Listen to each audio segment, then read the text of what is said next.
बहुत जमाना पहले एक नेक और इबादत गुजार लड़की थी जिसका नाम मरियम था। वो दिन रात अल्लाह की याद में रहती थी। हर कोई उनकी पाकीज़गी की गवाही देता था, लेकिन अल्लाह ने उनके लिए एक बहुत बड़ी आजमाइश रखी थी। ऐसी आजमाइश जिससे सुनकर दिल कांप जाए। एक दिन अल्लाह के फरिश्ते ने आकर कहा, मरियम, अल्लाह ने तुम्हें एक बेटा देने का फैसला किया है। मरियम घबरा गई, कहने लगी, मेरे पास तो कोई मर्द नहीं आया, मेरा बच्चा कैसे हो सकता है? फरिश्ते ने जवाब दिया, ये अल्लाह का हुक्म है, जब वो चाहे तो सिर्फ कह देता है हो जा, और वो हो जाता है। वक्त गुजरा और मरियम के पेट में बच्चा पलने लगा। वो दिन ब दिन परेशान हो रही थी कि लोग क्या कहेंगे, दुनिया कैसे इल्जाम लगाएगी, लेकिन अल्लाह ने उनको हिम्मत दी। जब पैदाइश का वक्त करीब आया तो वो शहर से दूर एक बयाबान में चली गईं। वहाँ एक सूखे खजूर के दरख्त के नीचे बैठ गईं। तन्हाई, खौफ और दर्द की शिद्दत से उनकी हालत बुरी हो गई। तड़पते हुए कहने लगी, काश मैं इससे पहले मर जाती और कोई मुझे याद भी न करता। ये अल्फाज सुनकर दिल दहल जाता है। एक नेक पारसा औरत जिसने कभी गुनाह नहीं किया,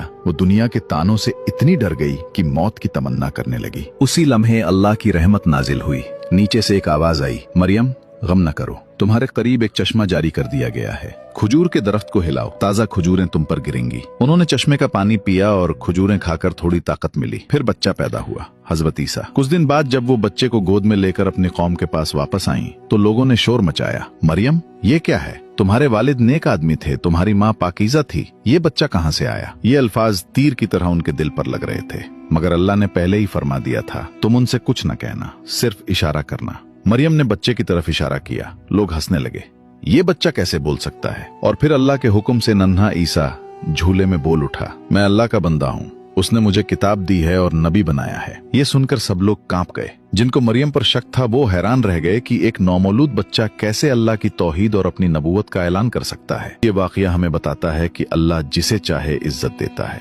सारी दुनिया इल्जाम लगाए, लेकिन जब अल्लाह चाहे तो एक बच्चा भी अपनी माँ की पाकीज़गी का सबूत बन जाता है। असल सहारा सिर्फ अल्लाह है, बाकी सब के ताने और बातें महज आजमाइश हैं।